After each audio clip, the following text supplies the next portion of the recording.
that it encapsulates the vibe of the Makeup by Mario palette. So pretty, but do we need this? I don't think so. I swear, I don't know how Free does it, but they have so many colors. Are you guys ready for the last What's New in K-Beauty for the year of 2024? It's been a journey, and What's New in K-Beauty has been going on for like, I think, a solid year already, so crazy how fast time flies. And now that most makeup brands have released their fall winter makeup releases or sneak peeked it, I'm going to share with you all my honest thoughts and opinions. So without further ado, let's get into it. Let's start off with a brand new K-beauty brand, which I think will be super duper popular in 2025. This is Risky Beauty, and the whole vibe that they bring to the table is something like cyber sigilism, you know, edgy, you know, that kind of thing. It's very, very apparent from their feed. One thing I love about Risky Beauty is that their eyeshadow palettes, the color story to them is so much more unique compared to a lot of traditional K-beauty brands. And I think internationally, it's getting like a lot of attention as well. I really, really like their Christmas exclusive eyeshadow palette. I think it's called Plucky Denim. And when I look at it, I feel that it encapsulates the vibe of the Makeup by Mario palette, the holiday exclusive one as well, which I really, really want to try. However, the price point is a little bit steep for the Makeup by Mario one, so that's why I'm like, I don't really want to get it. I believe this one though from Risky Beauty is somewhere between the 25 to 30 US dollars, which I think is a way much more acceptable price point. They look really pigmented, and even when swatched against darker skin, the color actually shows up. Granted, I think they are like stencil swatches, so we really gotta see how it looks like on deeper skin tones. But so far, it looks very, very promising. And the lip gloss looks so good as well. I'm not a big lip gloss girl. I say this, but I'm wearing lip gloss today. But the colors that they have, especially Hissy Fit looks so up my alley. And I think the two that are holiday exclusives are Koi and Swear. That icy blue lip gloss, I think it's stunning. Oh my gosh. I'm not gonna lie, there's something about the packaging of it that kind of reminds me of Kaleidos Makeup. Kaleidos Makeup is another like Chinese beauty brand. Not insinuating like they're copying one another whatsoever, but the vibe of it kind of reminds me of Kaleidos. But I must say the products are definitely original, so very interesting, and maybe one day I'll try out Risky Beauty. Next up is Dasique. If you know, you know which I'm going to talk about. It's their Starry Night collection. I'm sure you have seen this collection floating around the internet. I'm like, girl, that's so pretty. So this collection is on the smaller side of things. So you have 3 new items. So you have the Starry Night Shadow Palette, 1 in Moonlight, 2 in Aurora. And then we have the Luminous Glow Stick in Champagne and Milky Way.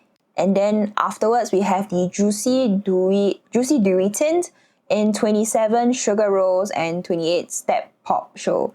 Some of the names are kind of like Google auto-translated, so stick with me here. I saw the shadow palette and I was like, that is so stinking pretty. Not gonna lie, I thought it was more of like a highlighter palette, but I guess you can double it up as a topper or on cheeks or whatsoever. I feel like number 1 looks a little bit more warm tone, and then number 2 is Aurora. It looks more cool tone. So pretty, but do we need this? I don't think so. Because I feel like we have similar shadows like this. It's just scattered across different eyeshadow palettes, and you just gotta like dig and find out which one it is, right? But if not, this palette is super pretty. And also the embossing of it looking like, the stars, space, glitter. Very well done. I love the concept of it a lot. Also for number 1, Moonlight, the warm tone one, there is a deep, dark, bronzy color, which I believe this will look flattering on someone with a deeper, darker complexion. I like the fact that K-beauty nowadays, they are kind of expanding their complexion products or their shade ranges a little bit to include some people with, deeper, darker skin tone that wants to try out K-beauty. Not everything has to be a pale, ashy pink, pale, ashy white. However, for the cool tone one, which is number 2, Aurora, it's still pretty, light washes of rose gold, pale pinks, that kind of vibe. So that's a little bit unfortunate. I realized there's this one thing with Asian beauty is that when they try to do something to cater to international audiences, they feel like everyone is warm tone. Is it just me? Because I realized that with FLOWERKNOWS as well, especially when they did the international release of their Butterfly Cloud Color collection. When they did the contour palette, there's like a China exclusive and the international version, correct? So the China exclusive had, cool tones meant for olive tones as well. But then when it kind of shifted to the international one, I think both contour and highlighting and blush palettes turned out pretty warm tone. It's good to see progress in brands, expanding their color options so as to not alienate people with a deeper, darker skin tone. But I still believe there's a lot of room for improvement, and maybe they'll do something in 2025. And for the Juicy Dewy Tint, for 27, you have Girrrl, which is the warm tone one, pretty much standard at this point. And 28 is Sutite Pink Show. I'm not really sure what is that. I went to search what is Pink Show, and it's apparently like some wine or something like that. So I guess it kind of fits the mood as well. So Dasique actually did do like a arm swatch and like a side-by-side comparison between these new shades together with previous shades. And on the arm swatches, they look kind of different. But when I move towards the lip swatches themselves, they look pretty similar to one another. I don't know how much has been, retouched. And, it's a product picture, lip shot, so we don't know how accurate it is, right?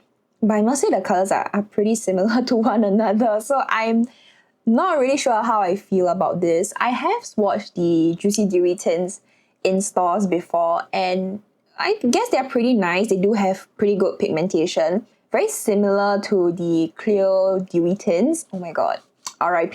That was a great formula from Cleo, but it's been discontinued. So if you're looking for something like that, then the Juicy Dewy tint is probably something you'll like. However, I feel like I have enough of lip tints. Wow, that is a statement. I just kind of want to cut back on my lip tint, lippy collection and consumption because I really don't need so much of lip tints. So yeah, in 2025, I'm probably going to cut back on a lot of makeup spending as well. So I think this is an easy pass for me. And for the Luminous Glow Sticks, the two new shades, right? This one I'm reading directly off like in Korean. So number 2 is a pink beige leather. So it's like a pink with beige, reddish undertones, I guess. And then for number 3, it's translated, but I don't know why. It's Milky Lavender with violet blue and red tones. Dreamy Milky Lavender. Okay. I realized that glow sticks are getting a lot more popular towards like the second half of 2024. And I believe we will see this trend as well in 2025 because a lot of brands are releasing their own like glow sticks, especially with how popular the Hince ones are as well as the Glint ones. I think those two are like the most prominent ones in K-beauty market. So a lot of brands are gonna probably hop onto it and also release their own version of it. I think the current one that Dasique has, which is I believe number 1, that one it's like a clear transparent balm. Between number 1, which is the clear one, and number 2 and number 3, which is the colored ones, there is a slight difference. Honestly, from afar, you can't really tell the difference between the two. The clear one has kind of this oily, natural sheen. It really does mimic sweat. However, the colored ones, the undertone and the color of it does show up like ever so slightly. So I think, I can't really tell the difference, to be honest. Is it the... I think it's number 2. Yeah, I think it's number 2, that the one that she swatched out. Looks like a mix between number 2 and number 3. I really don't know. But the color is very, very subtle, and I think that goes along with a lot of K-beauty, beauty standards where, things are looking very all natural. Now I'm asking myself, do I really need this? Because based on my experience using the Hince one, right?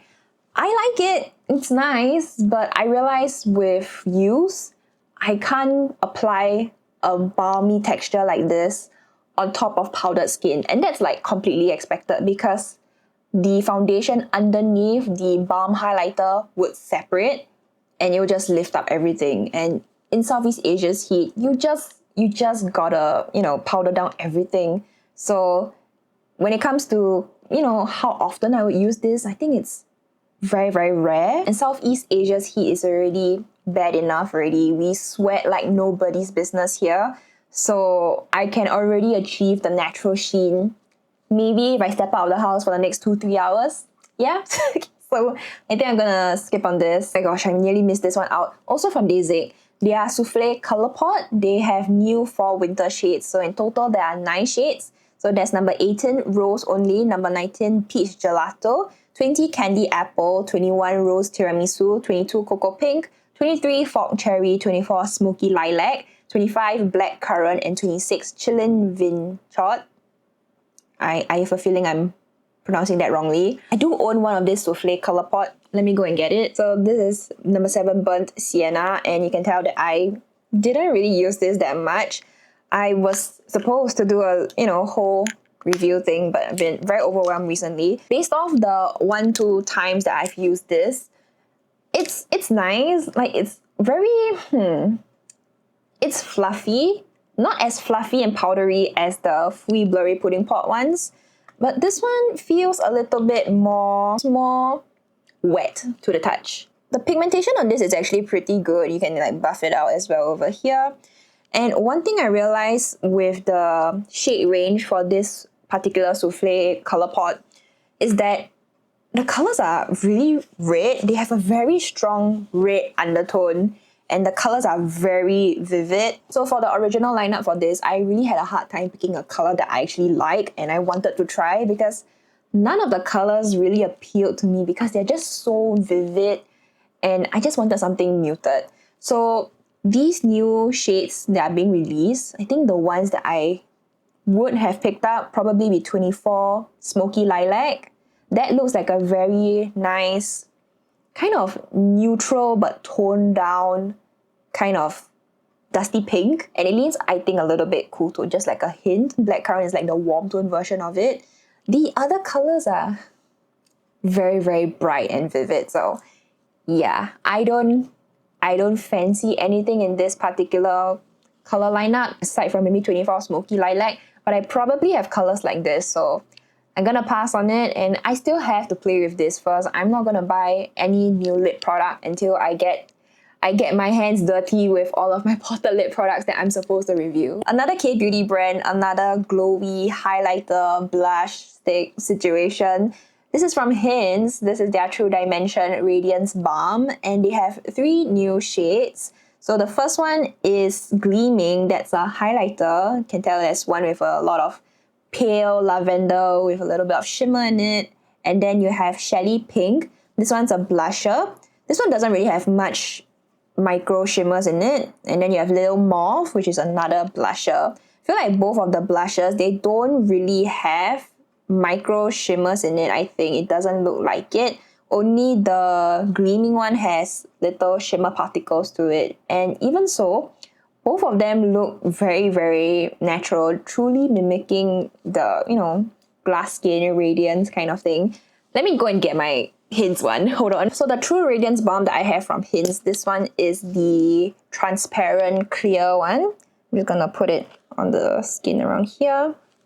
And you can see it literally looks like you just applied oil to your face, and it really mimics the natural sweat kind of look to it. I would imagine that it will be something like this, but with a hint of color. Looking at the model pictures, it looks so pretty, but I think it doesn't really fit with the humidity here in Singapore, because for this kind of product to actually ironically shine, you can't set it down with powder, or if not, I think something like this would just like slip and fall everywhere. This kind of product will look so good, like an editorial shoot. This would be so stinking pretty. But in a day-to-day life where already it's so hot and sweaty, I don't think something like this would hold up. If you want to achieve that kind of makeup look, but without a balm like this, I really like the Hince blushes. This one I have is in number G001 Blush On.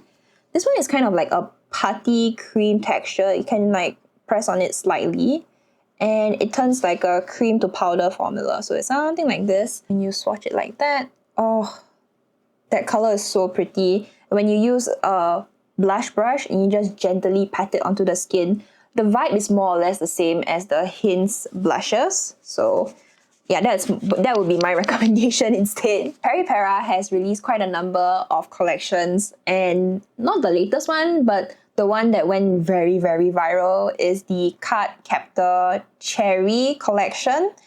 And oof, I saw a lot of people talking about it, and I was like, yeah, I don't really get the hype for it, because obviously this is to appeal to the fans, the people who grew up with this particular anime.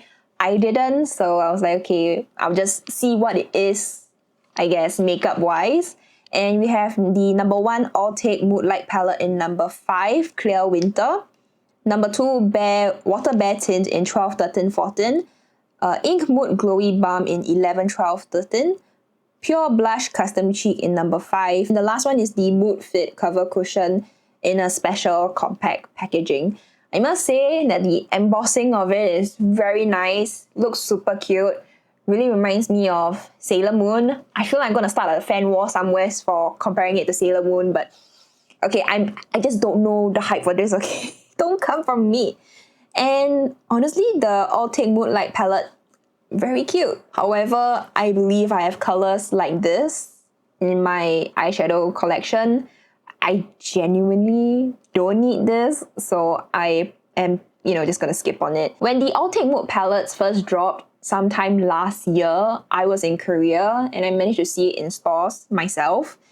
I realized that the product pictures look a lot more saturated and there's more tonal difference on the pictures itself, but in real life, there wasn't much. Like, everything was just like a sea of pink or beige. And for the Water Bear tints, you have 3 shades, right? You have number 12, which is Ceiling Power. I believe this is recommended for warm tones. Number 13, Cherry Blossom. This one is recommended for spring to summer cool tones. I believe this is light spring to light summer.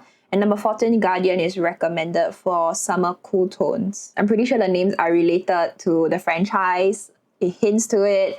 Again, I'm not a fan of the franchise, so if you know what it is, let me know down below. And again, looking at this objectively for what it is, the shades of these lip tints have a lot of white base pigment to it. That's why it's only like recommended for light spring and light summers. I'm pretty sure that's why. There's nothing really tonally deeper. For example, the autumns and dark winter. Actually, looking at more swatches of the Water Bear tints, I realized there are tiny micro shimmers, blue shimmer flecks inside the lip tints. That's very interesting. I don't remember the Water Bear tints, at least the shades that I own. I don't remember them having micro shimmers. I wouldn't buy colors like this because I feel that it's too in your face and it's very bright and vivid. I personally don't like colors like this. I realize a lot of times I lean more towards like the dark winter. Why do I keep saying dark winters? The winter colors. And I think, yeah, colors like this are just not my vibe. For the Ink Mood Glowy Balm, you have 11 Pink Cherry, 12 Cherry in mine, and 13 Catch You Clear. On the lips, they all look pretty similar. Maybe 11 has a little bit more of the warmer pink undertones, and 12 has a cooler pink undertone. And then for number 13, it's one of those like glittery, shimmery kind of lip balms. And I just wonder if this one will actually feel gritty on the lips at all, because based off my very, very novice experience of glittery lip balms, maybe back in early 2000s and 2010s maybe-ish, I remember glittery lip balms being very gritty on the lips, so I wonder how this would feel. And I do own one of the Ink Mood Glowy lip balms. I have mine in number 1 Pink Genre. Not sure if this shade is still even around because I know Peripera has a habit of discontinuing things really, really fast as well. So yeah, this is how it looks like, number 1 Pink Genre. And I remember someone actually asking me what's my thoughts on the Ink Mood Glowy balm. I like it, but it's not one of my favorite lip balms. I do like to bring this out on days where I just want, have a little bit of a wash of color on my lips. Maybe I'm going out for the hawker center, going out for dinner, or just going to work. something a little bit more effortless. This one does work, but it has a waxier, harder finish to it compared to a lot of other lip balms that I've tried. And it's not one of those melty looking ones as well. Okay, this one is relatively new. I believe by the time this goes up, should be available already. This is the Slip on My Lip pencils from Peripera. They have 10 new colors. Quite surprised it actually took Peripera this long to release lip pencils, because I believe lip pencils were like all the rage back in maybe middle to late this year.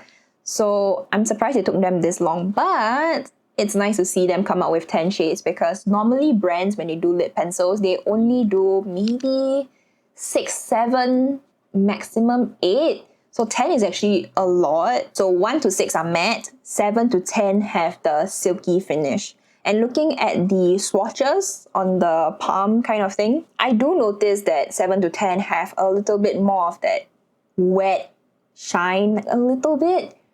But personally for me, if I am going for something that is a lip pencil or contour, right, I would prefer it to be matte, not so much shiny, because obviously you can double it up as a lip contour, or if not, use it as an entire, just a standard lippy. I don't know how I feel about this. The colors themselves aren't really that attractive to me, the color selection, because whatever I'm seeing right now is a very standard Peripera Clio color story. It's always around this realm of colors.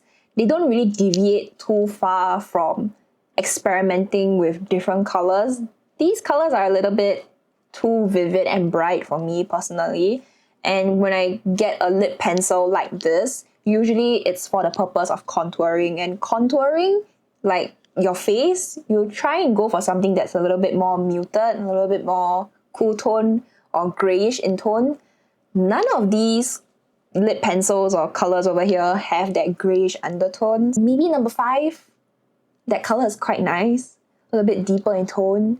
But other than that, nothing else. If you're looking for a lip pencil that is actually like muted in tone, that's grey, Lily by Red Smiley Lip Blending Sticks. I love that lip pencil so much. I will not stop talking about it. I would die on this hill. Now moving on to Fui, they did release a new lip tint, and this is their Stay Fit lip tint, and it's called Pink Obsession. So they have 20 new colors. I swear, I don't know how Fui does it, but they have so many colors whenever they release a new collection. It's crazy. And it's split half-half between 2 different finishes. So you have 10 of them, which is semi-matte, and 10 of them that are semi-glow. One thing I gotta commend Fui about when they release such a wide variety of colors, right, is that their colors are like a tad bit different, a little bit more unique, but at the same time, they do have a shade for everyone under the sun in different personal color season tones. So that's one thing I really like. And I don't like pink, okay? I'm not a pink girl. I have like a couple of pink t-shirts here and there, but I'm forever like a purple girl. According to Fui, the semi-glow finish, the formula of it is a water gel that penetrates thoroughly like water and sticks clearly. For the semi-matte finish, it has a soft, thin, and adhesive flower gel. A translation, but okay. If I had a choice to pick up a shade or two, I'd probably go for semi-glow, maybe like Picky Pink or Core Pink. Something that is tonally deeper and a little bit more toned down. I think Niche Pink is actually quite nice as well. I feel like reds on my lips personally. You see the lip tint or lip color before you see my face.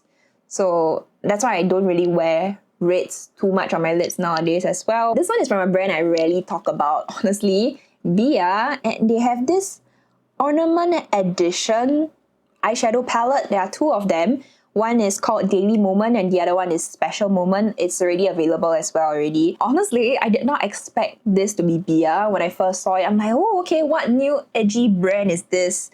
And I saw Bia, I'm like, huh?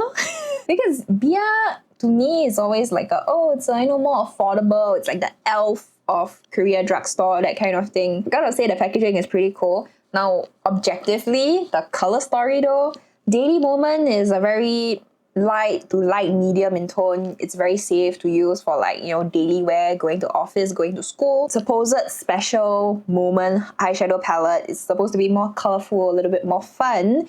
And it's interesting to see K-beauty brands try to, you know, dive into color. It's usually with a very translucent, you can barely see the base pigment of the color.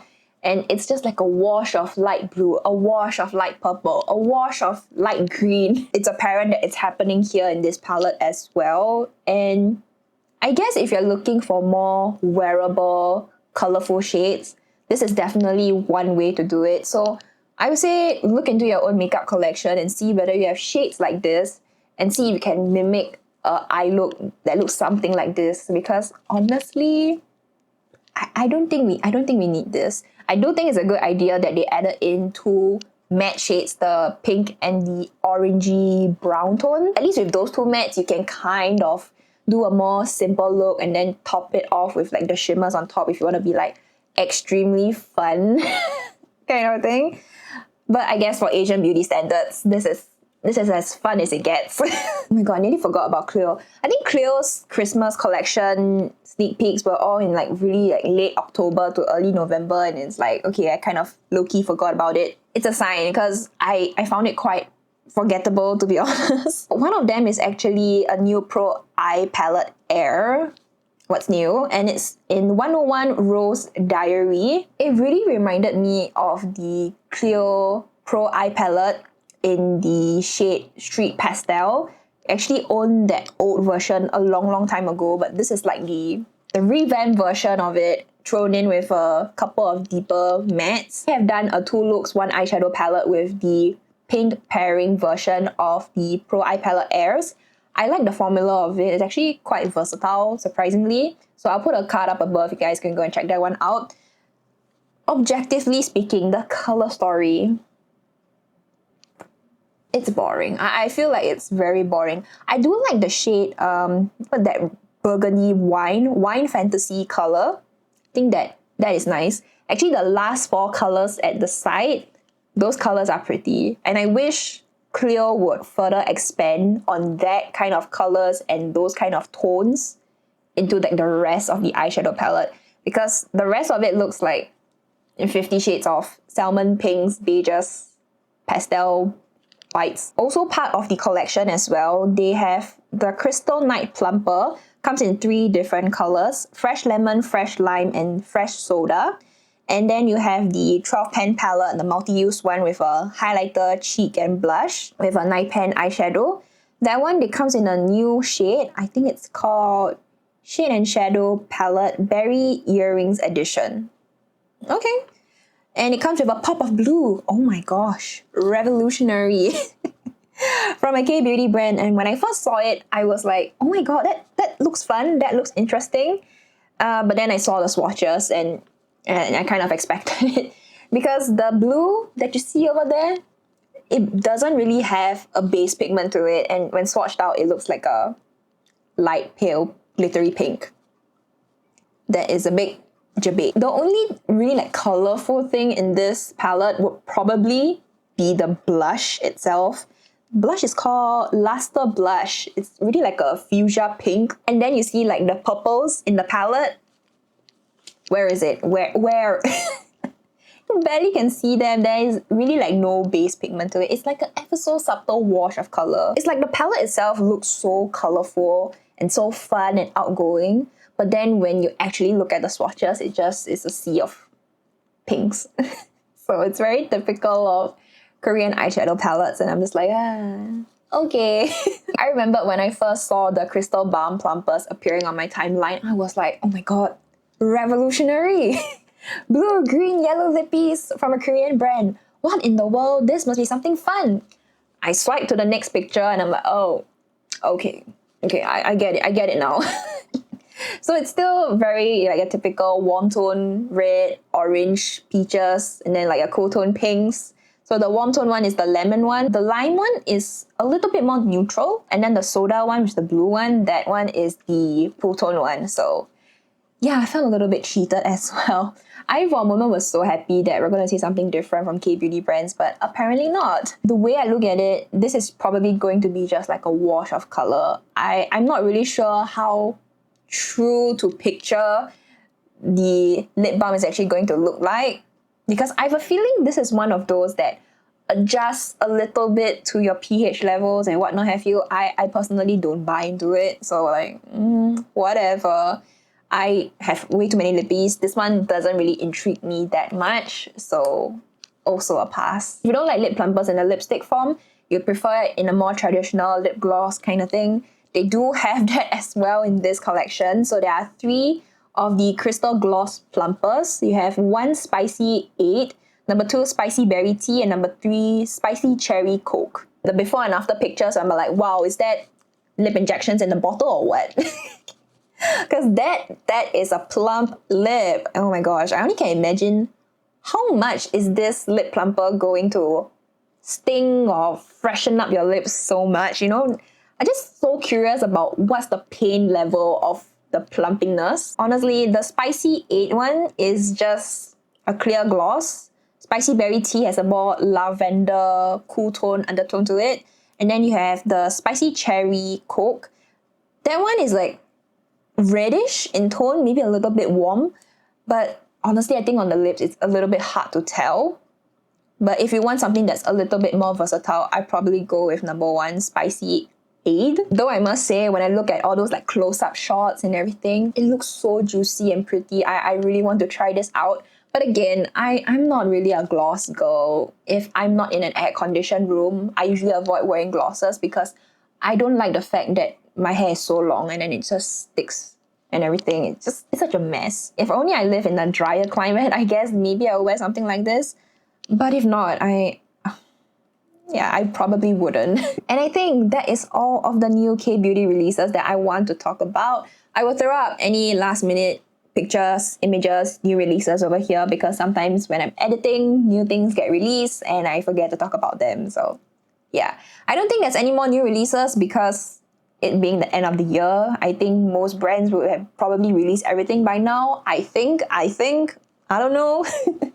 So thank you guys so much for watching the last episode of What's New in K-Beauty for 2024. Let me know if you'd like to see this series continue in 2025. I'd love to hear from you guys and also your thoughts on the new makeup releases. And I will see you guys in my next video, which you can check out over here.